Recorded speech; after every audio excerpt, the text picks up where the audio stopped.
দীর্ঘদিন পর দেখা দিলেন চিত্রনায়িকা সাদিকা পারভীন পপি। তার বিরুদ্ধে পরিবার থেকে জমি দখল চেষ্টার যে অভিযোগ আনা হয়েছে তা অস্বীকার করে কাঁদলেন হু হু করে। দাবি করলেন কোনো অভিযোগই সত্যি নয়, উল্টো তিনি নানাভাবে পরিবারের অন্যায়ের শিকার বলে জানালেন নায়িকা। কয়েক বছর আড়ালে থাকার পর বৃহস্পতিবার ফেসবুক থেকে লাইভে আসেন পপি। 1997 সালে মন্তাজুর রহমান আকবরের কুলি সিনেমায় অভিনয়ের মাধ্যমে ডালিউডে পা রাখেন পপি। অভিনয় ক্যারিয়ারে মেঘের কোলে রোদ, কি জাদু করিলা, গঙ্গা যাত্রা সিনেমায় অভিনয় করে শ্রেষ্ঠ অভিনেত্রী হিসেবে 3বার জাতীয় চলচ্চিত্র পুরস্কার জিতেছেন তিনি। তবে 2020 সালে করোনা মহামারীর মধ্যেই আড়ালে চলে যান পপি।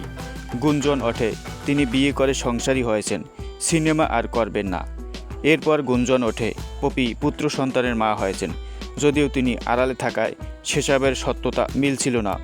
অবশেষে স্বামী সন্তান নিয়ে প্রকাশ্যে নায়িকা।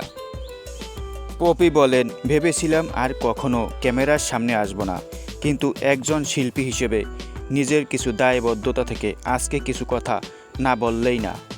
দীর্ঘ 26 বছর ইন্ডাস্ট্রিতে অনেক সুনামের সাথে কাজ করার চেষ্টা করেছেন তিনি। বাংলাদেশের নাম উজ্জ্বল করার জন্য অনেক কাজ করেছেন তিনি। 3বার ন্যাশনাল অ্যাওয়ার্ড পেয়েছেন।